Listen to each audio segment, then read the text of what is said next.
Hello everybody and welcome to another instalment of The High Road. I am your host, Noel C. Blundell, who I am sitting here with Remi L. Blundell. Hello mate, how are you? Good afternoon. How are you, Dad? Very well mate, how are you travelling? Pretty solid. Are you Healthy? Solid and healthy? Yes. That's good. Are you looking forward to the good weather coming mate? We're heading into spring rapidly. It's gone quick, winter. It has. It's kind of just flown by maybe because you just don't realise it. It's been one of its Victorian beautiful winters though, I think. Fogs and dews and a little bit of ice on the top of cars in early mornings. Hasn't been much of that, actually. No, there's not a lot, but it's given us those picturesque experiences of a southern chill. Well, usually we get snow every few years, but I haven't hasn't gotten that cold for a while, actually. Yeah, At but it least doesn't 5 years. snow below about, is it 900 metres above sea level? Not sure. Something like that. We got a little bit of snow up in the ranges, but you know, I don't know. I don't know what snow season was. It wasn't a snow season down here though, was it? No, it wasn't. It's bloody icy cold, but no snow. Yes, never mind. Anyway, today we're going to have a bit of a chat about children from split families. It's been quite a subject of interest for a lot of people and a lot of researchers, and the ramifications for children who are forced to grow up in separated, divorced families. We're going to define divorce. Divorce is the legal dissolution of a marriage by a court or other competent body. 48% of the Australian population is married. Census data from 2021 is that more than 1 million one-parent families live in Australia. Damn. 4 out of every 5 of those single-parent families are females, each of which, all of them, I think pretty much all of them, have children. So divorces per annum are around about, well, on average, I've got some figures here. Hang on one second. On average, it was around about 44,000 per annum. Did you know there was 44,000 divorces applied for? Just a tip over in the family law court in most years, year in, year out. Are we talking Australia? That's only Australia only. And that is insane. Well, that was a 2019 figure. Yeah. But interestingly enough, through 2021 and 2022, the COVID era, Yeah. divorces increased over 10%. Wow, really? In 2021, there was 47,000 divorces applied for. In 2022, 49,000 divorces. Wow. So it increased. Of that leaves around about 50 to 60,000 children in divorced single-parent families per year. Wow. Yes. The figures are getting scary. Yeah, it's getting worse. It's up there, you know. It's pretty big. The median age of divorce for women is 42.8 years of age, and for men is 45.6 years of age. The length of an average marriage is 9 years, but 1 out of 5 of those marriages that was statistically analysed, people have been married for over 20 years.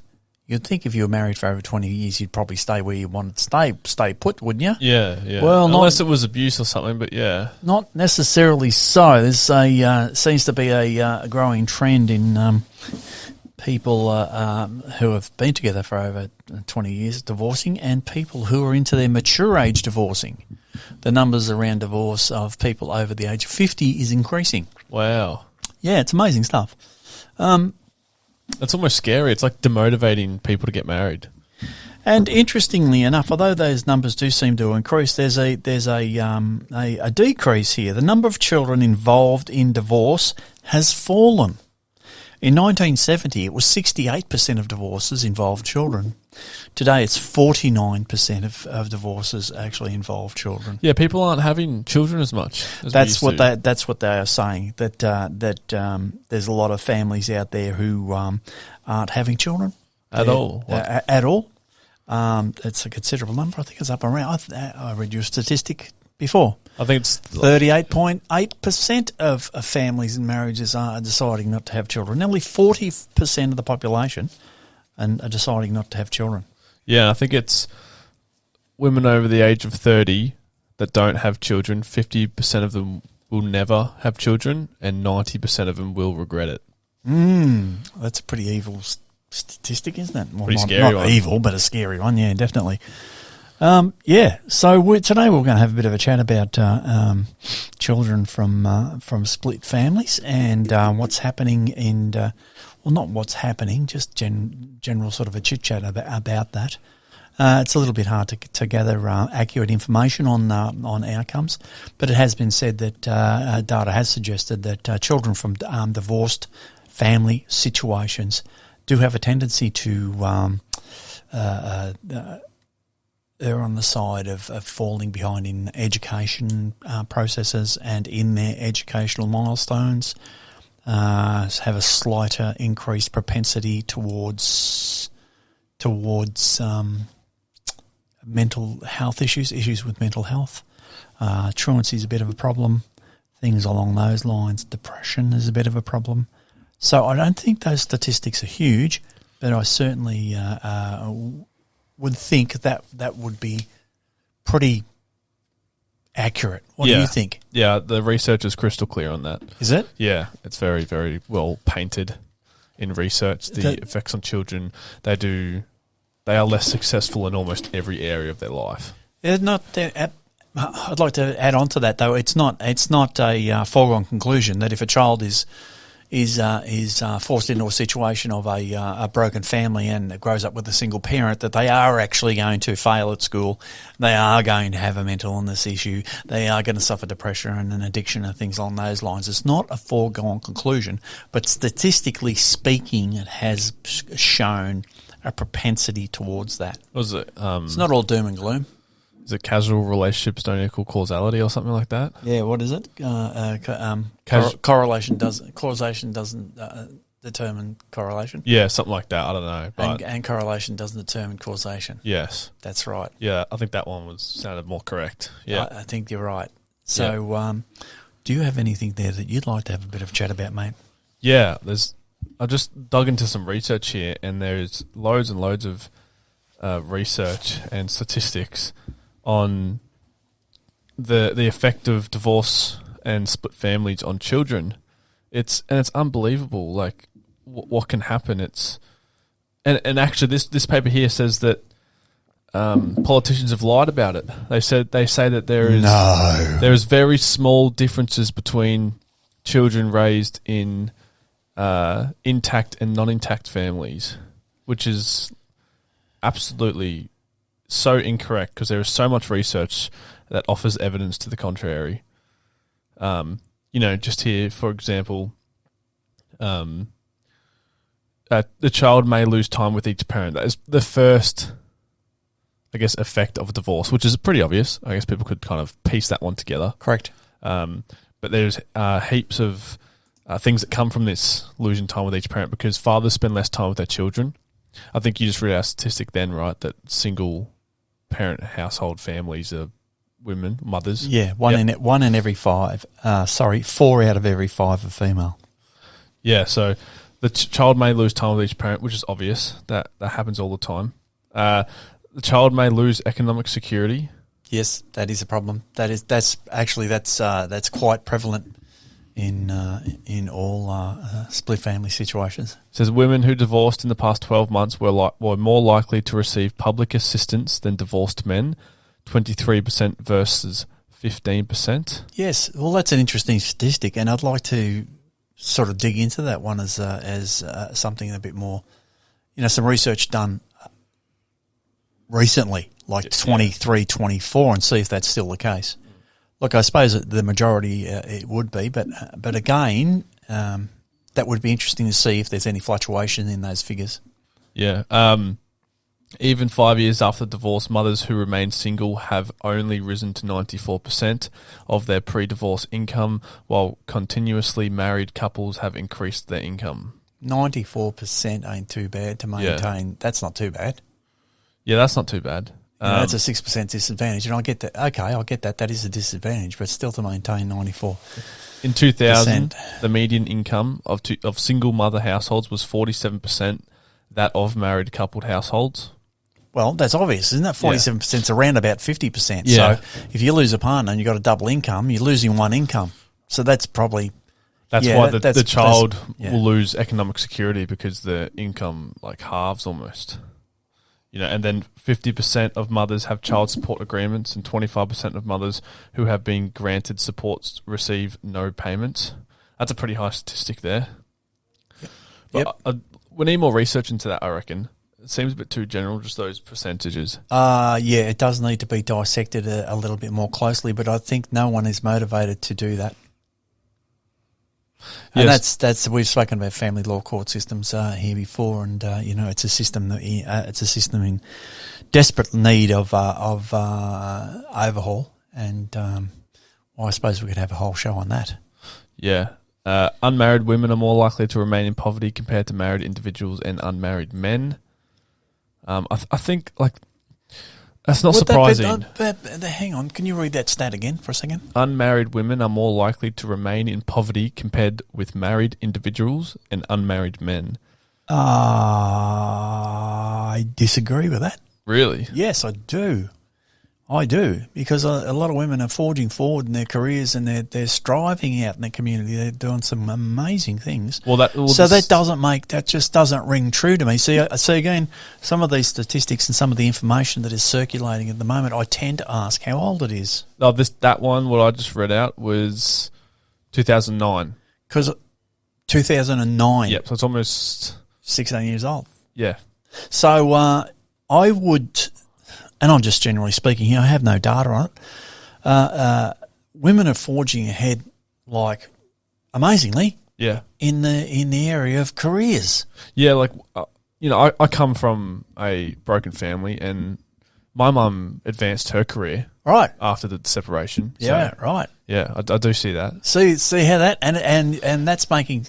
That statement there is actually making women who are not married and women in comparison to men are more likely to live in poverty. I don't believe that.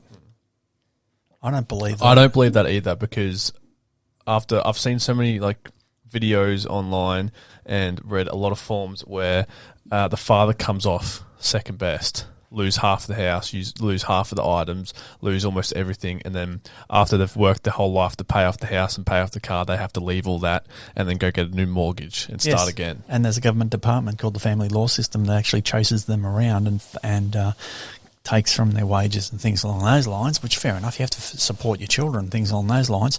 But there are issues out there with gentlemen have had no choice on whether the child was coming into the world or not. So that's a bit of an issue, and then they're held responsible. See, because I watched a very interesting lecture not so long ago by a Canadian lady named Karen Strawn. She's known as one of our honey badgers.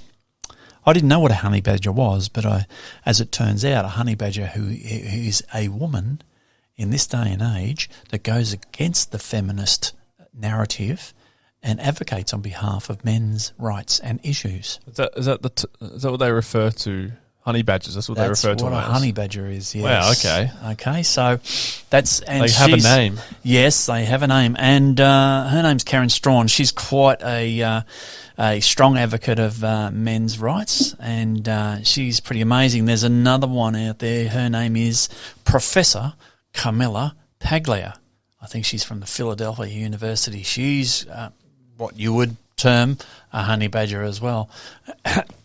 She advocates on behalf of masculine traditional roles and men in our society, and they're pretty amazing. These two women are amazing, but there's a big group of these women coming to the forefront and speaking out about the distance between feminine and masculine in our society. Anyway, that's a whole nother topic. Anyway, Karen was saying she brought up this issue. It really stunned me and her audience. Was saying at this day and age that there was the old adage that if the man didn't want to have a baby, he'd keep it in his pants. Okay, now that goes against biological urges, and that goes against nature and the genetic makeup of a man, right? And kind of the purpose of life. And the continuous. So the species, in a way, that's kind of what we're here for, Right. to continue the species. That's right. Like every other species on Earth. And Anyway, that's what I think. Maybe I'm crazy. Correct. And another interesting point she put forward, and my mum used to say all the time, it takes two to tango, right? Yeah. There's two people in this union. Yep. What she was saying was this: that's not a good comeback. He should have kept it in his pants if he didn't want to have a child through having sex, right? And they can say that for the lady in similar ways, but they don't tend to say that. And so a pregnancy ensues from that sexual experience, right? Now, what she said was, in this day and age, in 2024, there was a choice to have a child, because you don't have to carry a child. We're not going down the road of the pro-lifer and that discussion at the moment. But what she was saying is that women do have a choice. They can go and have a curette or something like that, and not take. They don't. It's their choice whether they can carry the child to full term or not. Yep. There is divorce option. There is abortion options out there, right? Yep. She was saying that, and then there was. She was saying there's other. The other choice was then you're going to raise the children, and the choices are made then. So there's a number of choices that are made between the consummation of the act and the arrival of a child, and once the act has been conducted, right? Solidified. Yep. Intimacy has taken place. Yep. Consummated, that the decision's removed out of the man's hands. Oh, okay. And yeah. and if the woman makes decisions that she's going to take that forward, she's going to carry the pregnancy, she's going to take a full term and have a baby, then raise that child, that's actually, that choice is taken out of the man's hands. Yeah, I believe that. And after the child arrives, there's government departments that chase that man around to penalise him for that act of intimacy. Yeah. It was consummated ages and ages ago, and I'll chase him around for 18 years. And she was highlighting how the inadequacies and the inequity of that arrangement in 2024, which blew me out, right? Because I thought, wow, I didn't even think of it like that, right? So interesting. Karen Strawn, she's very interested. You can find her anywhere on Spotify, on YouTube. She's worth having a listen to if you're interested in that sort of stuff.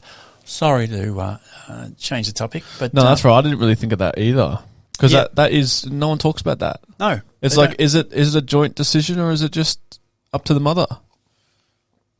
Well, as it was pointed out by this honey badger, Karen Strawn, Can I just highlight? I have It's, no idea. she said she was suggesting that there's, if it would have been 1800s and you fell pregnant, there is that's it, No choice. Yeah. right? Yep. So it's not like the bloke can come along and say, "Hey, listen, well, hang on, just wait a minute. We need to think about this, right?" That was not on. There, if you indulged in sex, heterosexual sexual activity, and a pregnancy ensued, guess what? There's a baby coming in a number of 7.5, 8 months or something, right? That was it. But today, this is what Karen Strawn was emphasising, and this was the most amazing part. Today in 2024, a woman you don't have to do that. There are ways and means. You can go and have a curette, or you can, right? And you can have that pregnancy terminated, for better or for worse. That's another discussion. But for better or for worse, but it's your choice. You can choose that. It's the power of choice. You don't have to take it full term. You don't have to deliver it. And then you don't, even when it's delivered, the woman has a choice to adopt the child out.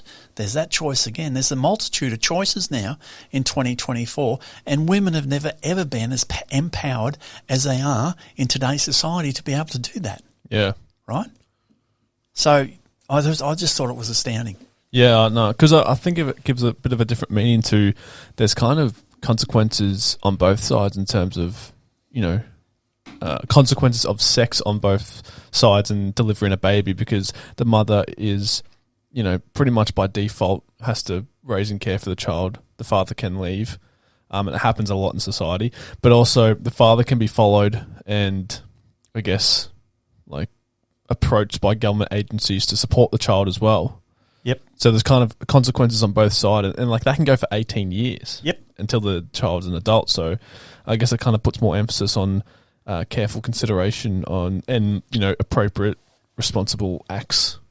That's right. I suppose. I guess that's what I'm getting from it. Well, another interesting thing come up from that discussion was that I think it was the stats was well into the 90s, well into the 90% pluses. We're talking 92, 94, 96% of men in those situations where a pregnancy has ensued choose to stay with the woman and the child. Wow, and really? Take responsibility. Yes, it was huge stats. Yes, it was. Yeah, on like an international scale, we're talking. Yeah. Well, Karen Strawn, she originates from Canada. She's Canadian, so she does lecture tours across Canada and North America. So predominantly, but she'd be predominantly speaking for those environments and communities. So, but that translates to Australia pretty much. Yeah. Yep. But that was the stats. She was stating that most men go, okay, we're having a child. That is unheard of, I reckon. Well, let's take responsibility for that, and we'll go with that. I reckon there's a consensus and like almost a norm that fathers just run away. Like there's so many jokes about it online, and there's just father not bringing the milk back or whatever. Yep. Like that's just like a generalized joke. Yes. Like I think there's a consensus there. So that statistic is eye opening. Yes, it is, because it dispels that not rumor. What would you call that meme about fathers running away? They don't. They hang around. They stick around with their children because there's a bond. They do. Oh yeah. Yeah. No, I agree. I think that statistic probably has a bit of merit to it. I've never heard of it that high before. That's the first time I'm hearing it. Yeah, it was very, very high. Don't quote me on this statistic, but it was up there. Like it was right up there. Like the large majority. It's similar, isn't it? It's the narrative that we hear in public, right? The reality actually dispels it, hands down. It's like the domestic violence argument.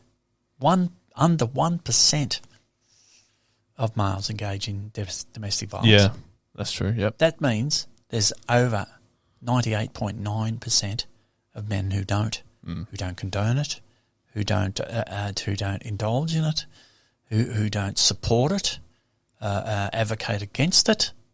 It's funny, but we don't talk about that. No, we don't. Anyway. Sorry. Should we get back? Yes. Sorry. We digress. Go on. As we do so well. Back to the effects of divorce on children.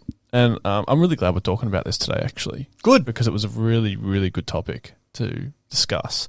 And, I feel like a bit of personal experiences as well, although I'm not going to dive into that a bit too much.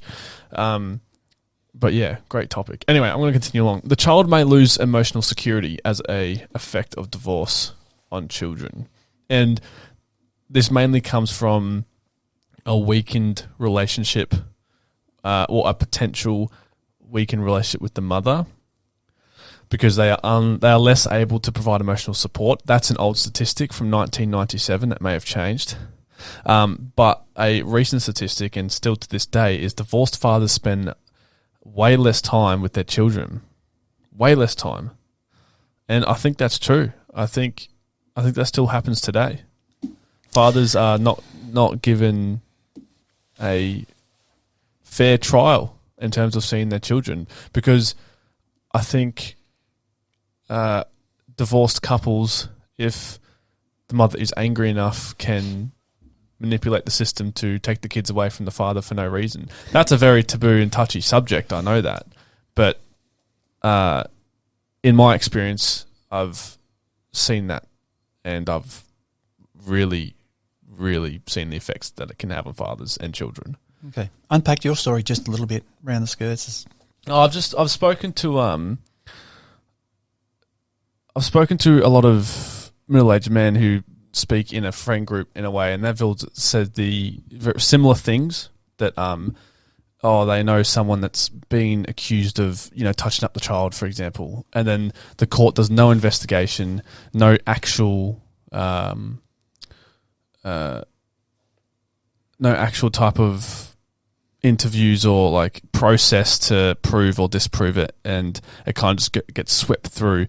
I don't know the process of that, but I have that, and I think the children, depending on their age, aren't told the entire story, because there's always two sides to every story as well. Mm-hmm. And the children don't really know what's going on, so it's kind of free range for the parents to go back and forth as well. Fathers can do it too. The mum's abusing them or whatever. I don't want to get too much into it, but you get my point. Yep. Fathers spend less time with their children, and I spent a whole less time with you after the divorce. Mm-hmm. Straight after it, so that's a personal experience from myself. What about you? Well, I've got lived experience in relation to family breakdown and the ramifications for each partner and the impact on children. And it's a very sensitive and emotional part of life, actually, to go through. Some men, I can quite easily see where some men would think that it's the end of the world and it will never end. But it does end, and you do come back onto higher ground, and you do come back onto a leveler playing field, and things do work out. I'd like to give some advice to some men out there who may be in that position to just remember this. Your children might be 6, 7, 8 or 9 years of age, and they may be being held away from you where you can't get to have contact with them, and that is devastating. But rest assured, Old Mother Time weaves her web, and those children will grow up, and those children will want to know who their father is, and they will make contact with you. And depending on the effort that you personally put in, will determine how good that relationship is in the end. If you don't want to put anything into that relationship, well, obviously you're going to get nothing back. If you're going to put everything into that relationship to ensure you maintain contact and a relationship with your children, I'm sure you'll be rewarded beyond your wildest dreams. So that's your choice as well. Fathers do tend to throw their arms up in the air and go, it's just too hard. All of it's just too hard, and tend to walk away in the face of crisis. I understand that. And that's a pretty easy way to take it. Well, it's not easy. In those situations, there is no short route to success. There is no easy way out. There is no good path to be taken. There is the right and the wrong path. I would suggest you take the right path for you. Try to minimise conflict, particularly in front of your children, and just work hard on maintaining a relationship with your children in any way, shape, or form. That's what I think. That's a good one. Yeah, I guess I was just touching on fathers spending less time with their children may be consequence to fathers feeling a bit powerless in the decision making. Look, and to be fair, sometimes the children not seeing their father is the best possible outcome. Yes, that's right. That's correct. In some circumstances, you're right. I'm just saying the parameters around that get pushed all the time.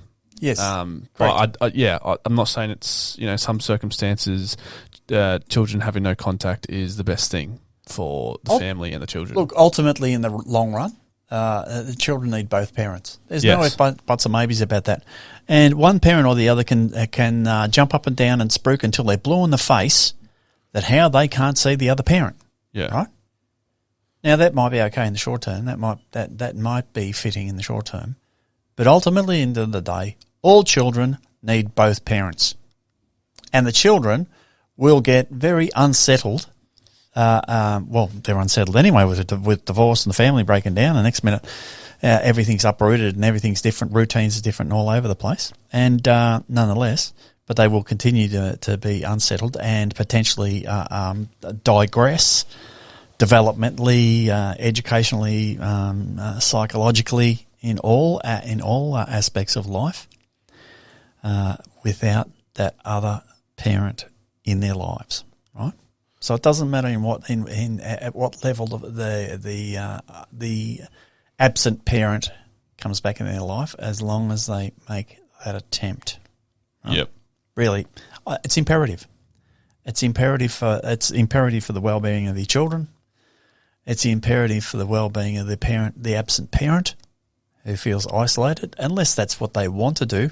If you want to be absent from your child's life, that's fine. You're a braver man than me, because the consequences of that can be horrendous.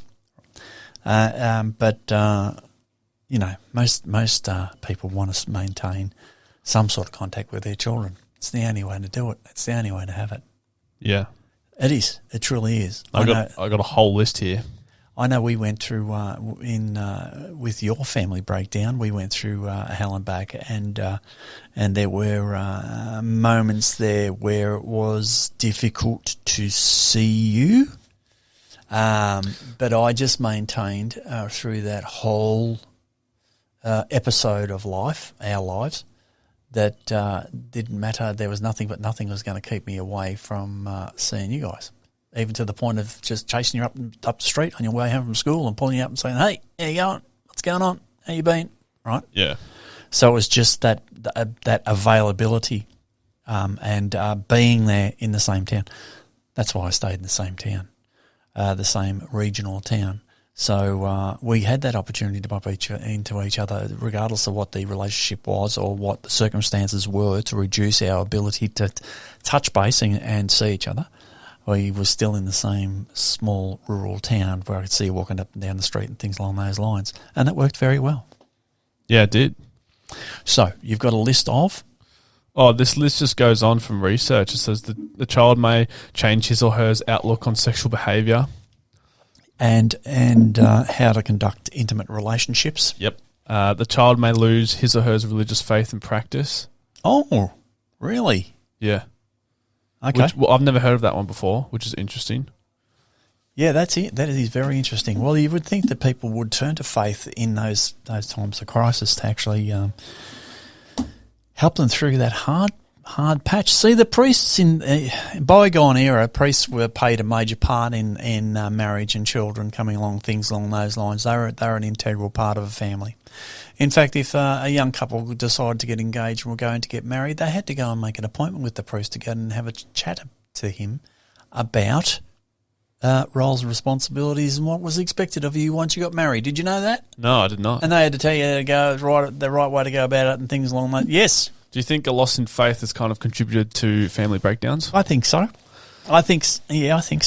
A little bit. That's not the only thing that's contributed to it, though. Yeah. There's a whole litany of things. Anyway, this next three is very high and very clear in research. The child may lose cognitive and academic stimulation, which means they get lower grades and are less academically successful. Yes, that is shown pretty much right across the board. I think so, and I think a lot of that's just simply from preoccupation with the child dealing with a crisis. Yeah, yep, and the child may be less physically healthy. Well, again, changes to income coming into the homes. So therefore, the groceries may not be as replenished handsomely as they used to be. So there may be some sacrifices that have to be taken on, which would impact on diet. Children in nuclear families were less likely than children in other family types to have a learning disability or attention deficit / hyperactivity disorder, regardless of parents' education, income, or area of residence. Yes, well, it's like the data's in that a cohesive family unit, nuclear family unit, is the best environment for children to be brought up in. Yes, that's the hands down. The data's in. There's no disputing that. And the last one is the child may have a higher risk of emotional distress. Yeah, absolutely. Yeah, and I feel like part of that is because, like, children can feel a family breakdown from when they're born. Correct. Like, they can feel the sense of rejection, they can feel the change in dynamics and environment, and they can really feel the parent missing. And I feel like they hold on to this over time, and it can kind of manifest into traumas.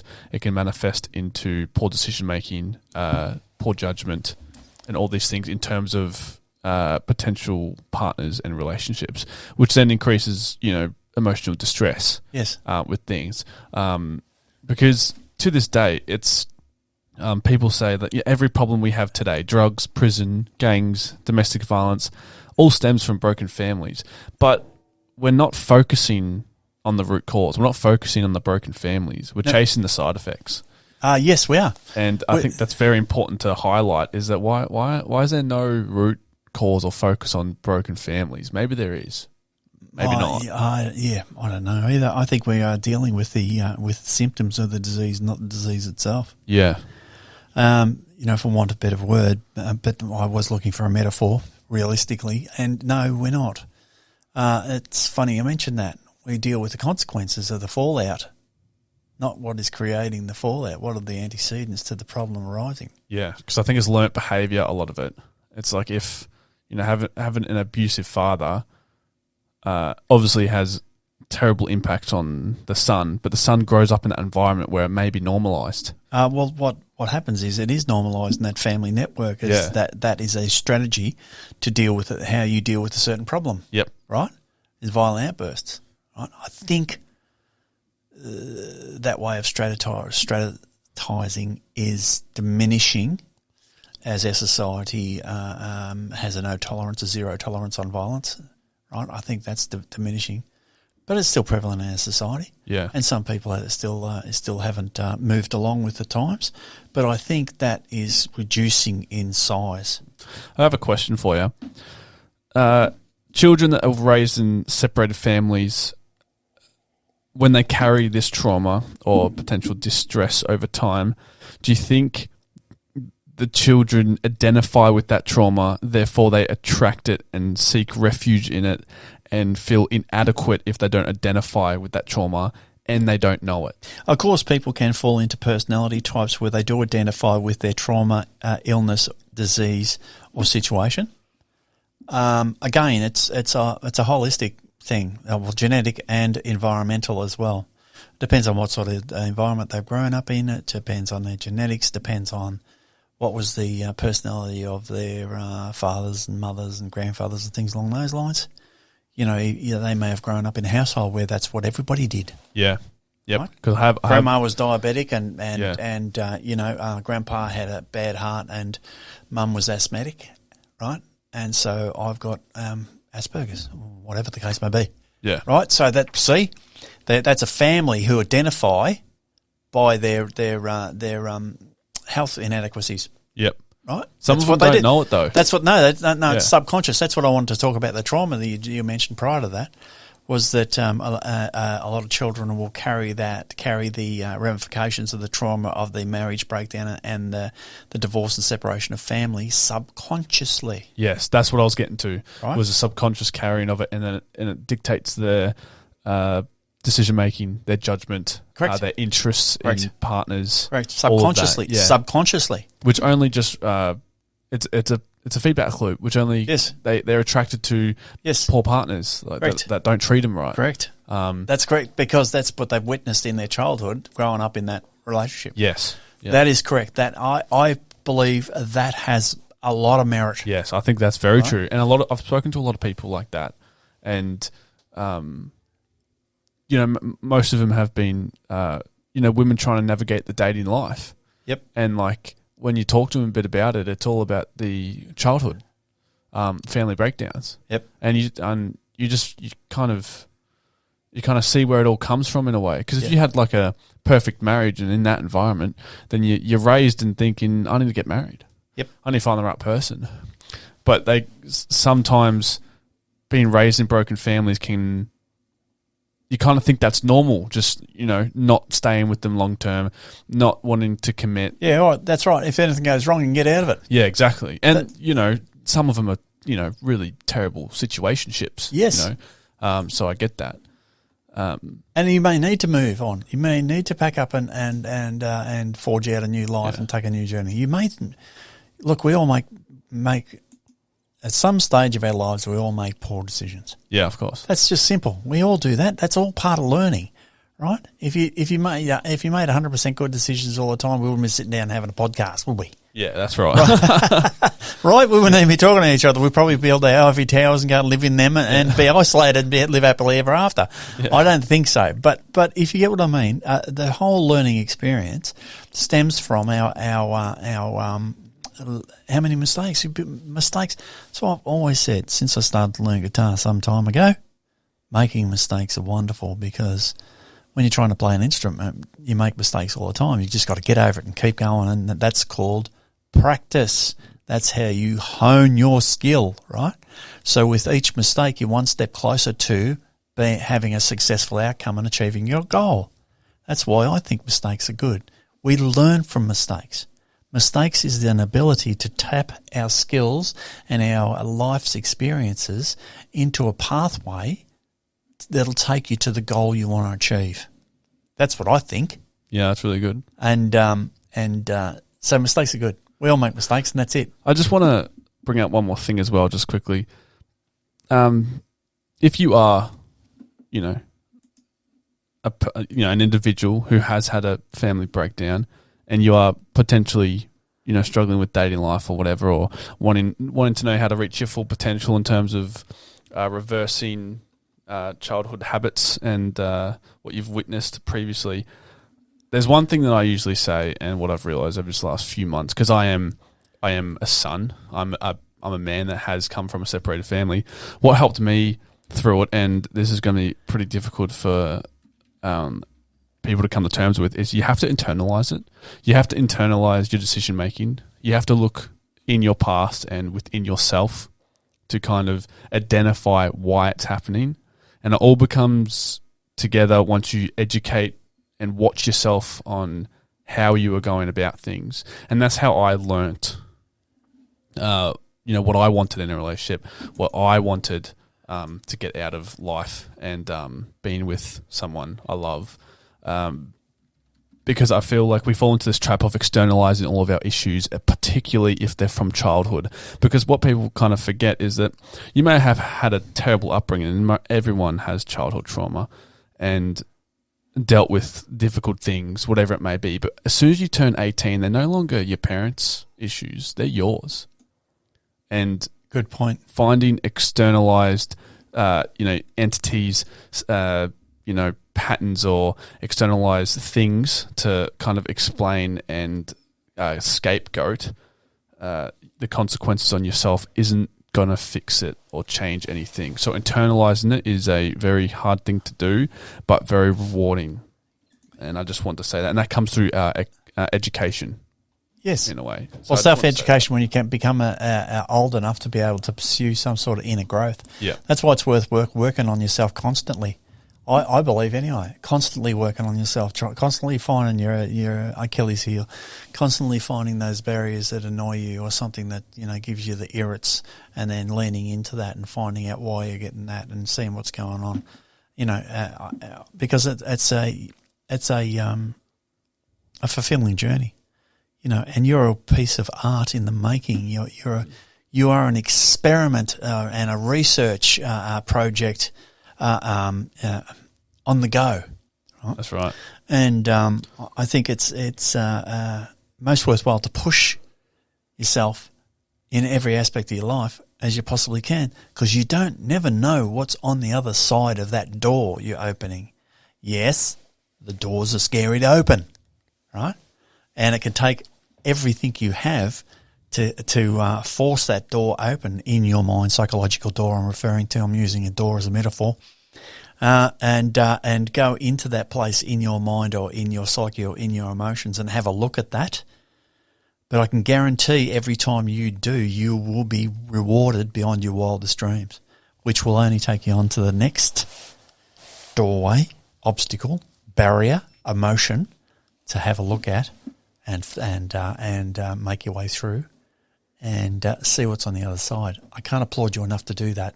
And get some support to do that. Find friends who do the same.